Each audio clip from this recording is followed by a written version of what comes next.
Now, this I had the misfortune of buying the other day. This is masquerading as a 2026 ice lolly. Right. Okay. This is called a Little Jude fruit lolly. A little Jude. Yeah. I just want you to break the end off that, and I just want you to tell me what you think of that. That, to me, tastes like frozen sweetener. Don't you think? Definitely. Pretty awful, isn't it? That is by the Jude's ice cream makers. They do a nice ice cream. They do a nice ice cream. They don't do a nice lolly. So, I can't have you disappointed like that. No. So what have you got? You got a fab? I've got a fab. I like a fab. My daughter likes a fab. Yeah. No, I haven't had a fab. I saw these in the shop and I thought, oh, that reminds me. Takes me back a bit. The old fab. The old fab. Now, I stopped over on the way, so I've got a bag of stuff, actually. Oh, have you? This, I don't know what to do with it now. I've left it. Yeah, I think Little Jude's can... I think we should dig into the fab shortly. We should. I popped into Aldi on my way over, just in honour of last week's episode. Now, I almost went for the retro ice lollies too. I wasn't going to go for it wouldn't have been a fab because they've got their own version, and I forget the name of that, but they do. Come on, you should have got that. Well, I didn't know you were going to get fabs out of it. I nearly got us fiestas. What's that? A feast. I'm glad you didn't. I'm glad I didn't too. I don't like them. I don't like anything chocolate when it comes to an ice lolly. Although I know this is costly. So you're not interested in a Titan ice cream then? Of course I am. I mean, they literally we did mention them as being very much like the Mars ice cream. You don't have to. No. I think that's You might be more interested in the original Titan bar, which we've got. Okay. Or It's a long session. This is going to be. if you prefer something a bit more nutty, I've got some racers.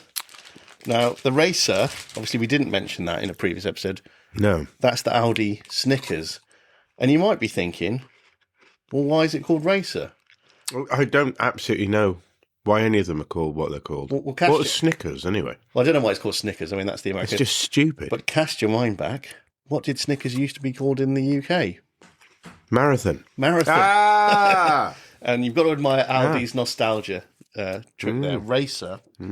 I know you tend to miss breakfast quite often, so I've got you some crisp rice bars as well. Just for you, I wonder what they're ripping off. Crisp rice, very nice. And because it's, although this is going out on Monday morning, it's Saturday night as we're doing this, so I thought... Got to keep yourselves away. The Red Thunder. I've got also a couple of Red Thunders there. I don't know if I'll be able to stomach this, but it'd be... I mean, this and later on... Well, yes, because you said it made you sick. Yeah, so we'll find out live on air if I can manage... Let's see if you... A Red Thunder. All right, so we've got a lot of ice creams in this room that potentially are all going to melt. So I do think you should dig into the fab. Yeah, I think I'm happy to go. It's the weather's not as warm as it has been. No, but I don't care. No, I mean, comes to a nice lolly. So just maybe, I mean, this is an audio at the moment. We're going to talk about. Perhaps we might change that. Touch on that, yeah. But this is audio, so I would need you to do a bit of a Jilly Goulden with this, if you don't mind. The listener can feel it. And you can really taste those sprinkles. Hundreds and thousands, they're called, aren't they? Is it the texture? I think it's the texture and it's quite a cheap chocolate, actually, isn't it? I've never really appreciated what it's not. I imagine that's not even chocolate. Can't get rid of this taste of sweetener, to be honest. I imagine that brown coating on the fab probably doesn't meet the classification for chocolate anymore. It's probably chocolate flavoured, isn't it? I think it's the whole experience, isn't it, of unwrapping it? I mean, obviously they're smaller than they used to be. Yeah. Now, does it say chocolate? Biting in. I don't like chocolate on an ice lolly, but this works. Milky, chocky, fruit, strawberry, like with sprinkles on top. Yeah, that works, doesn't it? It always did. It's a classic. I'm very satisfied. But it took me back a little bit, and I thought, do you remember the funny feet? I do remember the funny feet. Yeah, I liked a funny foot. But they were. I thought it was weird that we were eating a foot, even in those days. Yeah, but it was. I imagine again something that would be immensely disappointing were it to be. I think if it was brought back, I think we'd boo it off stage. Yeah. We like the look of it. Yeah, the look of it was nice. I think Aldi, and again going back to Aldi, I think they do a Peppa Pig pig's foot? No, it's a Peppa Pig Doesn't shaped seem very lolly. respectful, does it? No, but it's a Peppa Pig shaped lolly. But I think it's of the ilk of what the funny feet were. Sort of a milk. It's not ice cream, is it? It's a sort of milk based frozen treat. Yeah. Milk-based frozen treat. That's like larger than the mini milk. Ah, the mini milk I was going to come on to. But I think of a similar family. I really don't want to interrupt you today because I'm very conscious of it since you've talked about it. But what I always worry about, and it is a level of worry that is higher than it should be, anxiety than it. Do you get lolly stick anxiety when you're going to go through? What, towards the end? No, when you're going to, whether you're going to bite it. Oh right, yeah, because I suppose where does the yeah, I don't. I've never had that problem, but I can see where it would come from. I can see that is a problem. I mean, I do, but that brings us on to something touching on education, but potentially, which is a rarity these days. But I think lolly stick anxiety might be very real for those poor children who have their names written on lolly sticks. Oh, goodness me, yeah, the lolly stick exercises, yeah. It is something... Can you explain that to me? So the idea... But I do understand it. It's oft suggested, and it's... I don't get it. No, it's not a new thing either, is it? I think the lolly sticks have been around as long as I've been in education, and I imagine they were probably quite established even before I did my PGCE. And the idea being that every child's name in the class is written on a lolly stick, so that you don't always have the same kids being picked for questions. So it's not all the ones that sit their hands up, but equally, so that the kids that you are picking on don't feel picked on because it's a sort of a random generator. Well, it sounds like a good idea, but the computer does it for you. Well, yeah, the computer does it for you these days anyway. And also... Also, I teach 650 students. That's a lot of lolly sticks. That's a lot of lolly sticks. But also from a sort of send perspective, and I don't like to bring the send perspective too often to the podcast because obviously that's the day job, but then this is supposed to be a reflection of the day job. We've sort of marketed it as such. Yeah. Although ignored it most of the time. But I think that lolly stick anxiety is a real thing for some children because they don't want their name picked out. And they genuinely, although the odds are that they probably won't get picked out that often because there's maybe, sort of 26 children in the class, really. The odds are probably in their favour of not getting picked out that often. But for some children, that anxiety is there whatever, Plenty of kids don't care if their name gets picked out. But some kids will actually fear their name getting picked out. And it's all very well teachers going, well, look, I know some students don't like that, so I take their names out. So they're not going to get picked. But that child has to know that, don't they? They have to know that their name's Otherwise, they'll still get the anxiety. Otherwise, they'll still get the anxiety, and I don't think teachers always understand that. In fact, it will increase the anxiety because they'll think, well, I didn't get it last time. Yeah. I'm bound to get it this time. Statistically, it could be. It's like the lottery. It could be me, only it's the lottery I don't want to win. So, but this, if anything, is a marker of how things change. We've got to lolly stick anxiety. Yeah. But where we were a couple of decades ago as we were growing up was manufacturers and indeed parents were only too happy to give us a cider quencher, if you remember. Do you ever remember the cider quencher? You're going to have to... Ice lolly. Oh, a lolly made of cider? Yeah. Yeah. For kids. That's of cider. Yeah. Yeah. Well, it was cider flavoured. So Oh, yeah. But the whole idea of that, when you think about it. It does encourage a taste for cider, yeah. And not only that, there was the brandy Alexander as well. The cider quencher, I definitely remember. Yeah. But I don't remember as much the brandy Alexander. I will be honest with you. I do remember getting the 10p bag of sweets from the local corner shop. Tony's, ours was called Tony's. I mean, the guy was called Tony. I don't think the shop was called Tony, but we all knew it as Tony's. No, we had Gropettus. That was in Cardiff, though. Yeah, it was a Gropettus. In Pencoed, where I'm from, Tony's. It may still be there. It won't be Tony running it anymore. Although Tony did sell it to another man called Tony. So it was Tony's. How convenient. It was Tony's for longer than it should have been. So we used to go to Tony's for the 10p sweets. Right. And I remember that in Tony's you could buy fake cigarettes, edible cigarettes. They were chocolate and they weren't, because you could get those little candy sticks, which we used to pretend were cigarettes. We used to pretend to smoke, but they were actual. Oh, yeah, I used to love those. But there were also ones with chocolate tobacco with sort of edible paper on the That's right, yeah. I used to love those as well. Yeah, we all used to walk around pretending to smoke bags. I did as well. As an actual sort of status symbol. Look at me, I'm smoking, Mum. Completely I'm forgotten smoking. those. Because the white ones that didn't have those bits were banana flavoured. They were like a banana flavour, those just the white ones on their own. Okay. But the other ones were chocolate, weren't they? With the paper in them. But it tasted of paper, even though it was edible paper. It absolutely tasted like... I mean, they marketed it as edible paper, but was it just not paper? Perhaps it was just paper. it was just Rizzlers. It's a wonder we can't sue them, isn't it, really? Again, back to school, they really didn't like the fact that Tony Bell used to park his ice cream van near the school gate. We all thought, in my school, I don't know if we all thought it or if somebody, was the older kids, convinced us of this, but it was, we all believed for a long time that van was driven by a man called Tony Bell. Yes.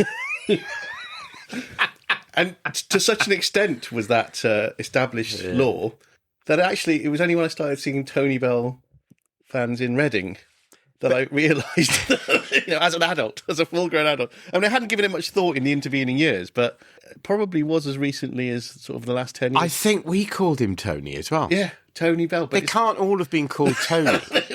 They weren't all called Tony. Tony in the shop. Yes. Who sold it to Tony. Yeah.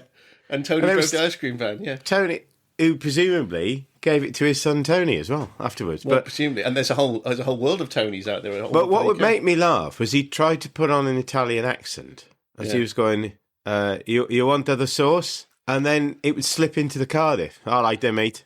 As he was putting it on. But I used to look forward to getting a screwball. Oh, we all Tony. know. I had a screwball the other day, actually. Did you? Yeah. Did it still have the two, or was it just the one? Just the one bowl. Yeah, it was strange. We were ball of gum at the bottom of the ice cream. It's odd, isn't it? And of all places, it was in Henley that I got. You had a screwball? I had a screwball in Henley-on-Thames. I can't see that they'd have allowed a screwball. No, because my family had come to visit. It was pre the Golden Wedding, of which I mentioned a couple of weeks back. But a few weeks before that, my parents had. I mean, it was a good story, but it's not worth doing again. No. This precedes the Centre Parks Golden Wedding get together. My parents. I've mentioned. No, I don't think I've mentioned it on here. But my parents, they frequently holiday in a camper van. They've sort of adopted the camper van lifestyle over the last few years. Yeah, and they regularly drive the camper van to Henley, which is quite near Reading. But it's not in Reading. No, and they wouldn't sell it as visiting me. But I think that's them visiting me.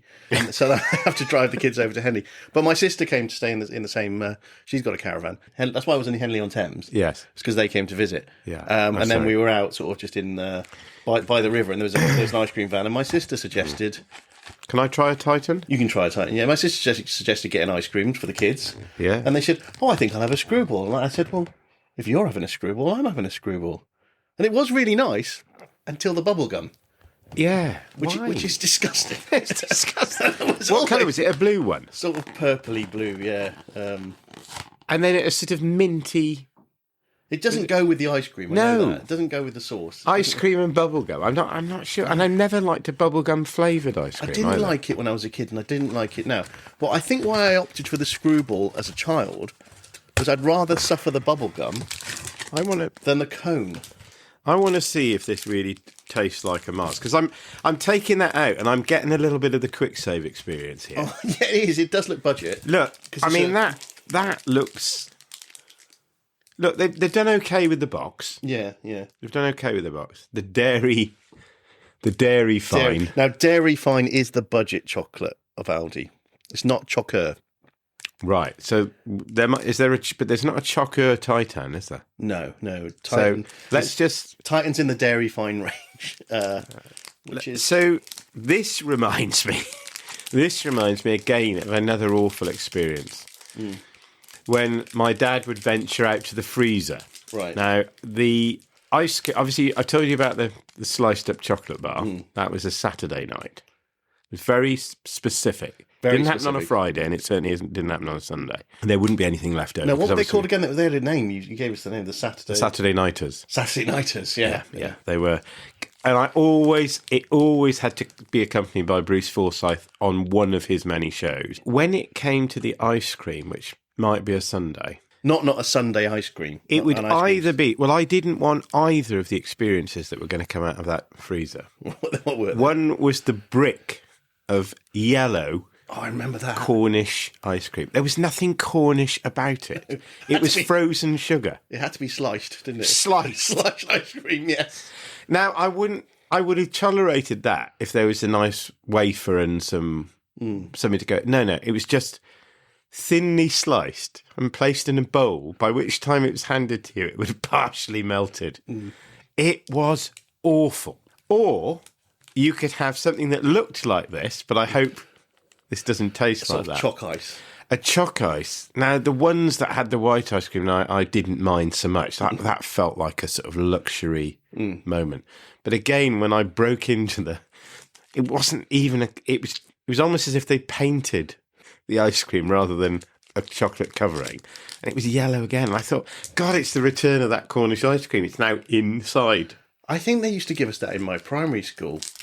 Not every day. It was probably a Friday treat. Force fed. And no, we all thought it was good. Because the sauce. I don't like this wrapper.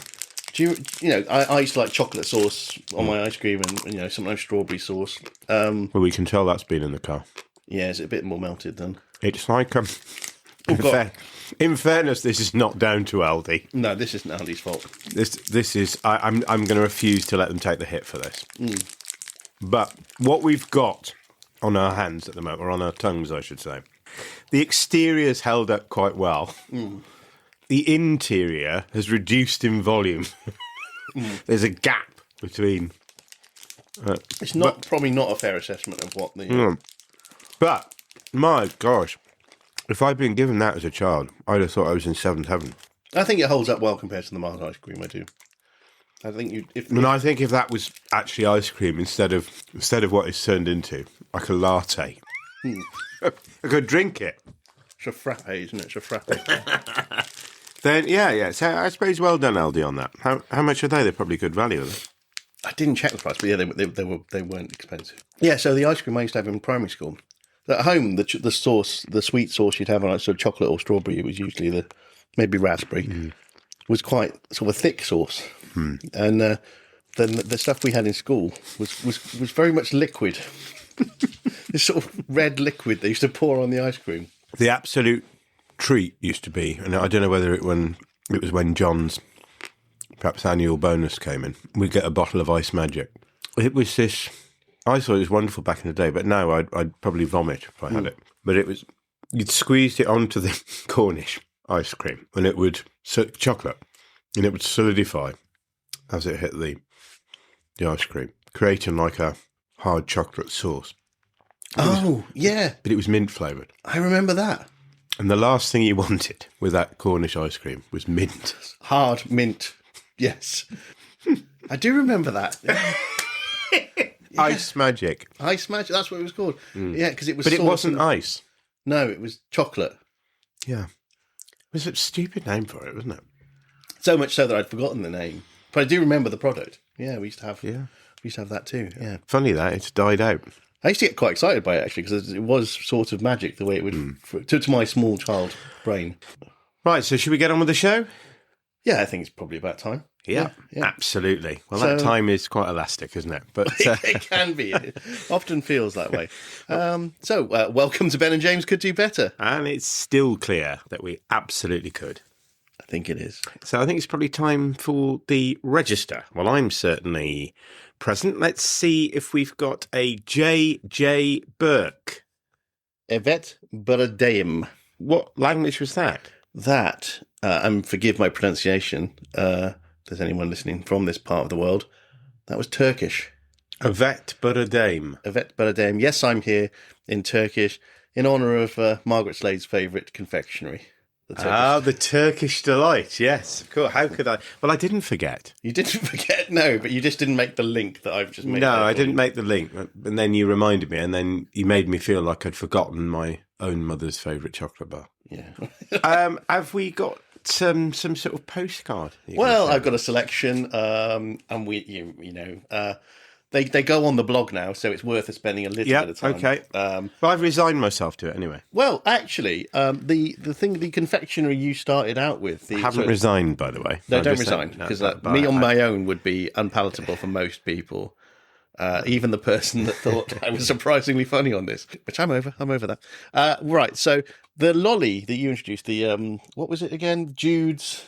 The Jude foraging around in the rubbish. So it's the little Jude's fruit lolly.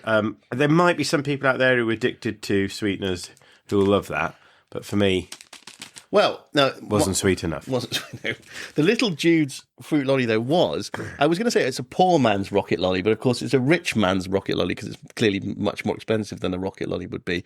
But in honour of that, I've got a postcard with a picture of a rocket on that says, "Fly me to the moon." Yeah, it's a lovely design, that one. And timely, actually, because again, last week we talked about actually referencing these confectionery delights and runners of the Titan bars. And I referred to Titan as a moon around Jupiter. And it's not. It's a moon of Saturn. And Saturn is pictured on this postcard. The rocket that's flying to the moon seems to be going past Saturn. So it's not going to our moon. But it could be going to Button Moon, couldn't it? Or Titan, which is a moon. Oh, yes. Of Saturn. Yes, of course. But Button Moon, brilliant reference there to 1980s nostalgia. Yeah, and, it's going up into blanket sky, I seem to remember. Blanket sky, yes. And it was hot-footing it after Mr. Spoon, wasn't it? I mean, your knowledge of Button Moon is more advanced than mine. I used to enjoy a bit of Button Moon. More of a Bagpuss fan. No, I loved a bit of Bagpuss. Bagpuss was yeah, well, got to be careful. It was the same biscuit. Careful with that in the edit. It was the same biscuit in Bagpuss, wasn't it? It was the same biscuit. Yes, it was. It was the same biscuit. So what have you been up to this week? Well, now, in truth, not a lot, but I'm conscious that we're recording this in advance. So by the time this airs, I'm assuming I'll have watched quite a lot of football because it's the World Cup. It's not now the World Cup as we're recording this. Yes, but it will be. The time this goes out, the World Cup would have been going on for like a week or even possibly 2 weeks. I'm so glad you mentioned this because I've been harbouring some real issues for decades now. Right. And as a man, we hear all this stuff about we need to share things more. I'm confessing to knowing absolutely nothing about football whatsoever. Well, that's okay, Ben. I don't think it is, though. And it certainly wasn't growing up in Wales. It wasn't okay. Which is strange because everyone always associates Wales as being sort of a rugby country. Yes, true. But any sport, really. Any sport. And actually, growing up in South Wales, as you did, I actually know full well that most of the kids I went to school with liked football more than rugby. But I can't tell you the number of times I've zoned out of conversations mentally because I've got nothing to give. With a crowd of lads on a night out, so who do you support? And I'd say things like thinking, I live in Cardiff, so Cardiff City. And then they'd ask you about Cardiff City. And then I didn't have a clue what they were Here's saying. the secret. Because I didn't understand why people don't support their home team. Well, why would you be a Manchester? I'm not casting a shade. I think that's throwing shade. Throwing shade. That's right. I don't understand. Not as shade. Yeah. Just throwing shade. Clearly, I don't. Clearly, I don't understand modern colloquial terms either. But how the youth speak. Yeah. Do you know? I'm pleased about that. Why would you support Manchester United? You probably haven't even been there. Some people. Well, now I do know a bit about this, right? So I can perhaps lecture me, please. Because I was in your position once. Were you? I didn't like football. Growing up, I wasn't a big fan of football.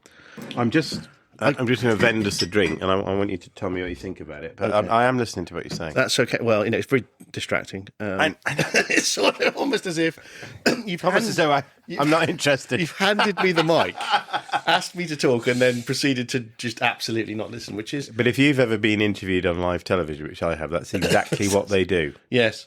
Ask you a question and then look away and start doing something else. So I'm not that into, or I am quite into football now, but not as into it as the men you speak of, right? And I wasn't as a kid.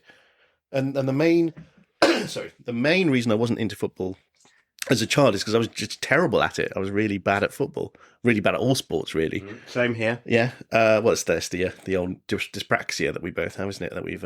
So I didn't really like it, but I kind of got into the 1990 World Cup in quite a big way.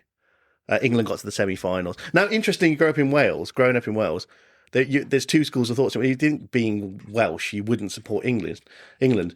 My parents are English anyway, so I sort of had that. Well, my dad's born in India, but grew up in Hounslow. Did he put the knotted handkerchief on? No, he didn't. He wasn't interested in the knotted handkerchief. No knotted handkerchiefs were used in the watching of the football. Good. Okay. He'd drink a skull. He'd pour a can of skull into a glass, and he'd watch the football. And my mum, who claims to be really into football, big Leicester City fan, she says, but I don't think she's actually watched a game of football for decades, in truth. But she used to go and watch the Leicester City play when she was a youngster.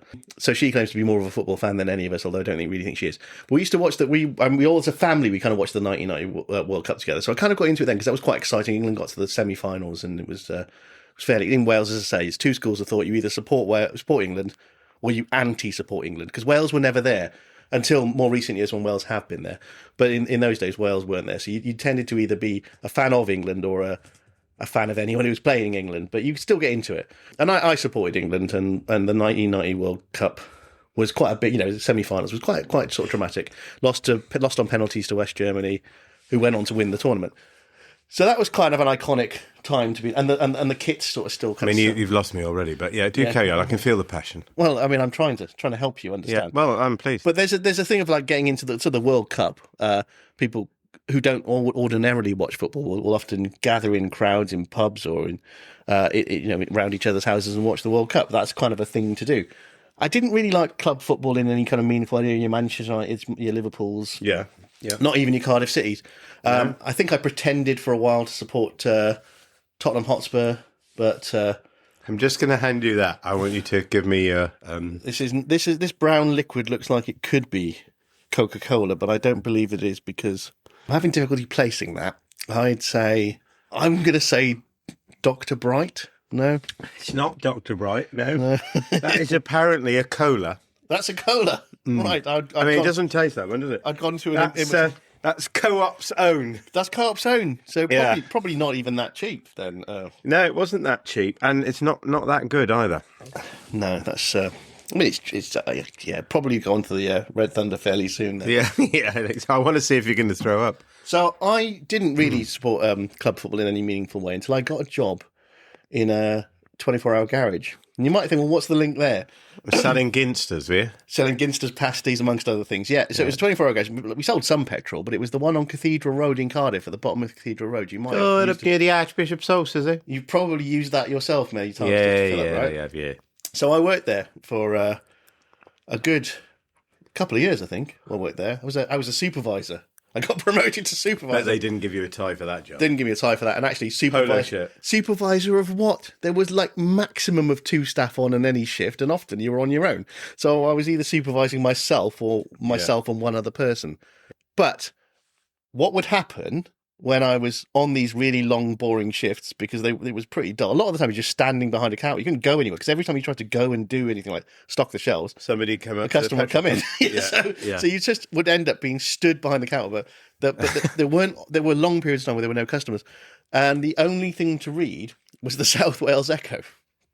Oh yes, I remember that very well. So I used to read the South Wales Echo every day on my shifts. And I'd read the sports pages because I'd read the whole thing cover to cover. And so you literally had nothing else to do. I literally had nothing else to do. And suddenly... What, you mean there was no facing up duties? Showing my boots background, aren't I? Ben, could you face up, please, down on personal care and hygiene? Face up. Oh, well, yeah, there would have been all of that stuff to do. But Make sure your gondola ends were all, as they should be. But again, the difference being... I suppose less... concern in a petrol garage. Well, also there was no one there to tell me to do that. No, so you didn't do anything. So that's the story of your life, isn't it? Even as a supervisor, I wasn't that inclined to do it. But yeah, there was if there was 2 of us on, one of us would be doing that. But the day shifts tended to have 2 people on. The night shifts and the evening shifts tended to be 1 person, and I was often on the evening or the night shift. So I'd read the South Wales Echo, and I'd read the sports pages, and so I'd read a lot about Cardiff City. Right. Because they write a lot about Cardiff City. Yes. So that era... I suppose it makes sense. Yeah, It's the capital city of Wales and it was the South Wales Echo. So between 1998 and sort of 2000, the millennium, I knew... It'd be odd if they were writing about West Bromwich Albion. It would be odd, yeah. But for that era, That 2-year period, Yeah. I knew everything there was to know about Cardiff City. I knew all the players' names. I knew all the results. Right. But I didn't really care that much. But then what I'd find is I'd be like out in a bar, and you know, sometimes in some quite rough bar, because I lived in that part of Cardiff as well. I lived in Canton. Canton, yeah, down a Canton, innit? I lived in Canton. Canton, innit? And I lived in Canton. And that was... Because you had sort of Cathays, Canton, Roth, all around, all around the sort of same sort of area, but Cathays and Roth, they were all kind of more student-y. Yeah. Canton, there were some students who went to the Uwick campus in Llandaff. But Canton up and coming now, though, mate. I'm sure it is, because Chapter Arts Centre was there even then. But but there were a few fairly rough pubs. You'd sometimes get talking to someone would say, do you see the match? And I hadn't seen the match, but I'd know the result. Or they'd say, good result. Then I go, and I'd say something like, yeah, about time, innit? And now that's where I couldn't do it, you see. But I couldn't ordinarily have done that. Because I was so disinterested. It's no way I'd have read those pages. But then I suppose if I was on a 12-hour shift selling Ginster's pasties, I think you might. The rate of 2 an hour, I probably would have read it. So, I don't actually have a list this week. So you mean after the criticism of the non-format format? Yeah. We've gone and done it again. Well, we have, but I have got something. Basically, I left the list out because I've got some other. You're clutching at straws, yeah. No, I've got some important correspondence to share with you. Oh, okay. I wasn't expecting that. Because as the inbox has been all of a flurry, really. Has it? Ben and James is generating some quite significant emails coming in. Now, I did find them all in my junk mail. So one was a bill from Buzzsprout, wasn't it? No. We paid in advance for that, so we're all good. Okay. When the next bill comes around, though, this is all over. But I think we're good for a year, so we're fine. But no, we've had a bit of traction. We've been making waves, clearly, because my inbox 4 emails in total, although I accidentally deleted one of them, so I can't reference that one now. Right, 4 emails in total. That sounds like a dream, doesn't it, for most people? Well, these are not from fans. These are from corporate entities interested in the podcast. Oh, we've got, got mail. We could be hitting the big time soon, mate. All Fantastic. Right. So one of them's from, I presume, from Spotify, is it? No, they're not. No, Spotify haven't. Louis Theroux got in touch. These are the big boys I'm talking about, but no, not Louis. Okay. Right, let me just read. So one of them I accidentally deleted, and I feel terrible about that. So we're never going to know what that was. It was sort of an opportunity to kind of link with guests. Was somebody providing a service where we might be able to link in with guests, fantastic. and we might be able to guest on other people's So we podcasts. could have probably got Ricky Gervais on or something like that. Something like that, probably. Yeah. But yeah, I'm sure he'd have been keen. So I'll look in to see if I can dig that one up again.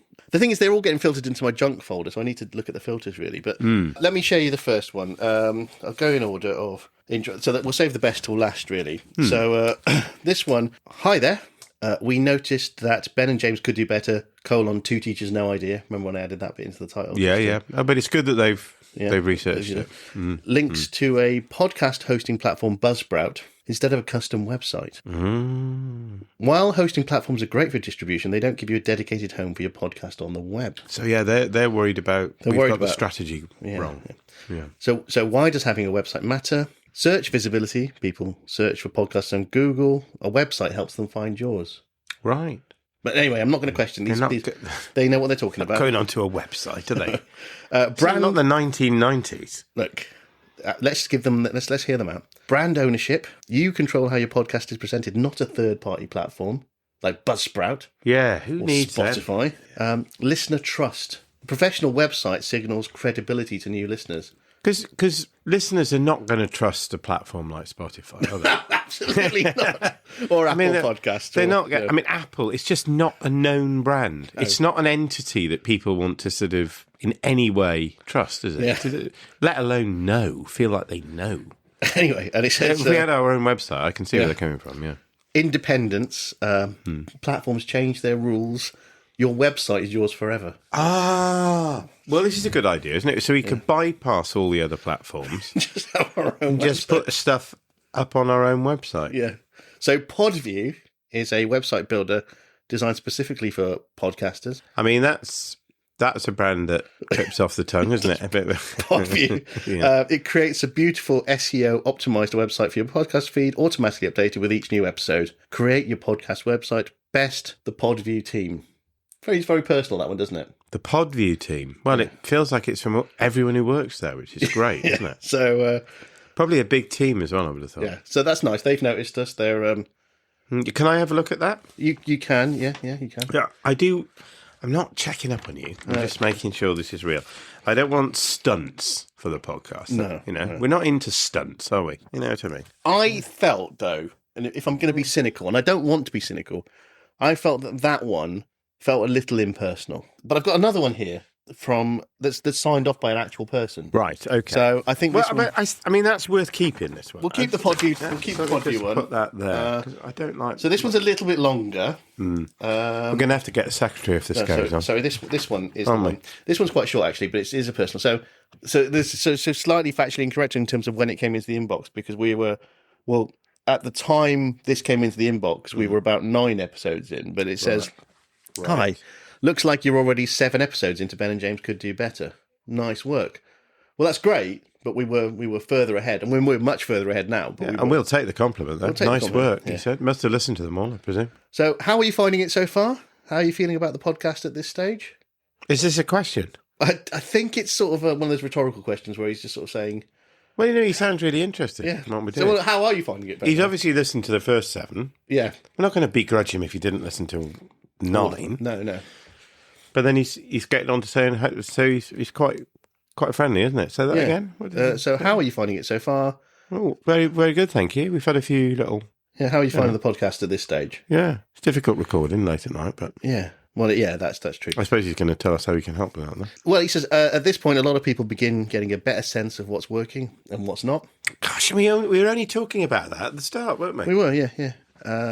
He says, he's certainly switched on, this guy. Who's it from? Well, I'm coming to that, okay. I can't say it gets easy from this point, but for me, this was around the time where I began enjoying it much more. Mm. I mean, I think he's right on the nail there, isn't he? Definitely. Also, interesting point, if you make it to episode 10, brace yourself, right? If you make it to episode 10, you're already in the top 5% of podcasts worldwide. Wow. Well, we're past episode 10. We should... Never mind some cheap cola we should have had the champers out. Yeah, we're on episode 12 as we record. This is episode 12 we're recording right now. So we're 2 past episode 10. We're in the top 5% of podcasts worldwide. Wow! Come on! Wow! Woo! I think that deserves a sip of Co-op Coke, if ever. Absolutely. Hang on a minute. Let's bang glasses. Yeah. Look at that. Oh, fantastic. Oh, the microphones will have picked up that moment there. Brilliant. So the same old cola. Anyway, so it's because he says, "Oh, that's how much." Tasted different though somehow. Yeah, no, because of the You know what I mean? So he says that's how much consistency pays in podcasting. You're not that far away. Well, we're not. We're past it. We're past it. Yeah, mate. yeah. So he says, "You've really motivated me this evening." Well, and his next line he says, "Keep going, right, keep going." Right. Yeah. Right. That is good. And his name is Guillermo Carone. Guillermo. Hello, Guillermo. And he's something to do with an organisation called GoPod. There's no attempt to try and sell us anything there. No. He's just really wishing us well. Yeah. And he's got a PS. Right. He says, "P.S. If you're not in the GoPod community yet, I'm happy to send you an invite." GoPod? Isn't that the same? No, different people. Oh. Different people. That was VodPod, wasn't it? That's Podview. Podview, yeah. He's part of GoPod, the GoPod community. Tell you what it made me think of was the Quad Vod. The Quad Vod of, yes. The Quad Vod of vodcasts. But he said, if you're not in the GoPod community yet, happy to send you an invite. If you don't want a follow-up, just let me know. Well, if I don't want a follow-up, Guillermo... I'm not going to let him know if we don't want a follow-up. No. We just won't get in touch, will we? I think that's the cleverness of what he's done there. I don't know, though. I think he's spoilt it for me. He's secretly trying to sell us something, but he's pretended not to be the whole... No, he's spoilt it for me. He sent that whole congratulation, we're in the top 5% of podcasts I felt great. But look, we were blinking, raising glasses and everything. And he's tricked us. He just wants us to join the GoPod community.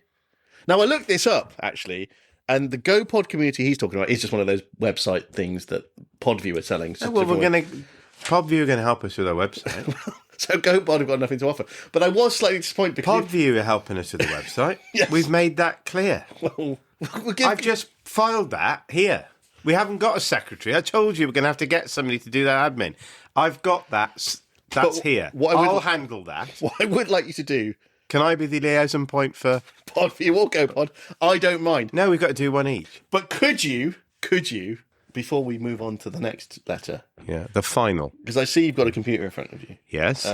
Could you look up GoPod? But don't look up GoPod with anything to do with podcasts. Just look up GoPod and see what you see. So just put GoPod. Pod. Right, because that's what I do, isn't it? That's what you would do naturally, yeah. Oh, hang on a minute. What are they? Micro tourer caravans. They're little caravans! But I could get a pre-owned GoPod from them. GoPod micro tourer caravans.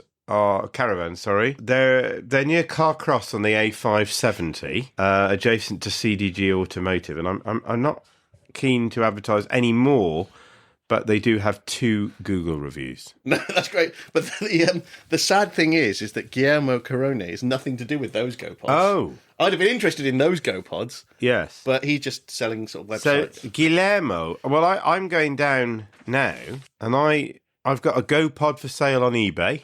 I've got GoPod micro touravans. I've got a video of a GoPod micro caravan. I've got 3 Shires Leisure selling GoPod caravans. I can't see... The tragedy there is... Where's Guillermo in that? He's lost. He has sold us the GoPod lifestyle, but it's the wrong GoPod lifestyle. He wants to compete with Podview. Let's, in the interest of fairness, shall we put Podview in and see if they come up? I don't think they'll be mini caravans. Well, let's just see. Now that, in fairness to them, does come up at the top of the list. Admittedly, you'd have to put Podview in. Yeah. But that does come up at the top of the list. So I've just got to do that in the interest of fairness. Yeah, that's fair. So okay. Do you want me to file that one then? That's this one, yeah. Right, we don't go putting it over there. We're not going to know where anything is. Well, it's not a visual medium yet. I know you want it to be, but it's not. Well, yeah, but we're not going to know where anything. We've got to follow up on all of this. Right, so the last letter. Right, come on. There's only so much admin we can do in one. This is a long letter. One sweet. This is a long letter. Right.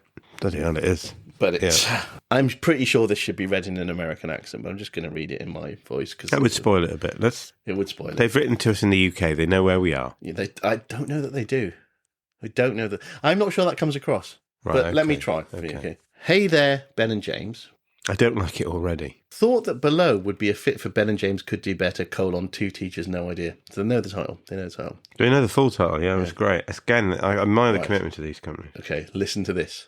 The bit in your recent episode about stale party rings, the Huntley and Palmer's tin, and judging a staff meeting by the biscuits felt painfully accurate.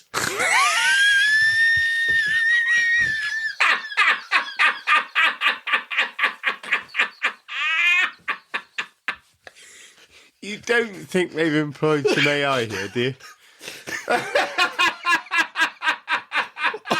I'm not sure we were going for painful accuracy. Were you?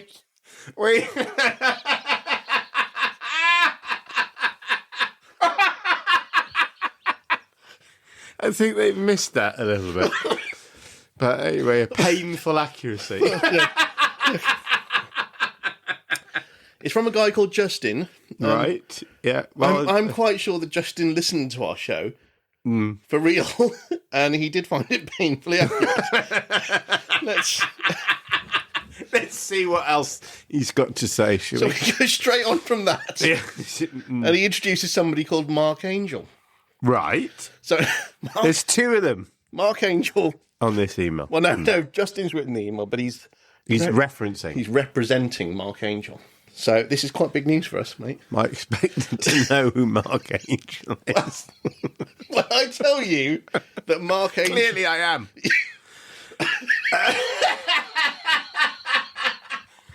He wasn't the one who was telling people to go see Costas, was he? No, it's not a cease and desist. Oh, dear. Mark Angel is the CEO of Amira Learning. Amira. It's an AI-powered literacy platform that acts as a one-on-one reading tutor for K-12 students.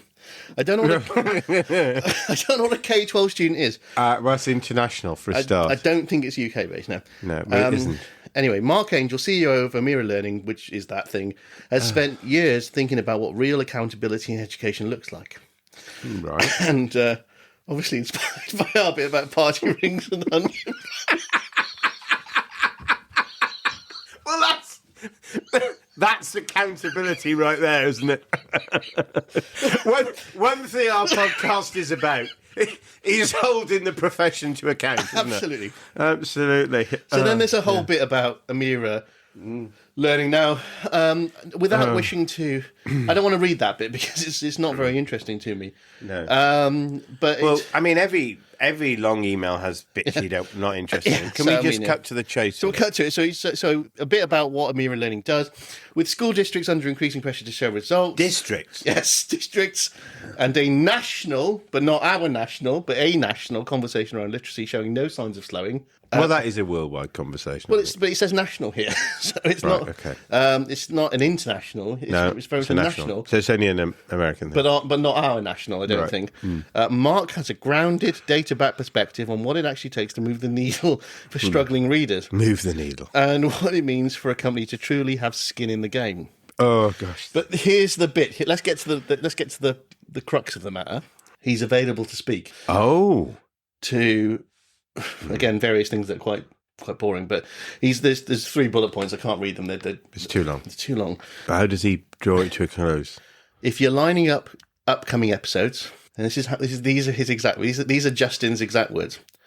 If you're lining up upcoming episodes, should we bookmark in to talk about what proper accountability looks like in classrooms and why teacher workload matters just as much as the tech?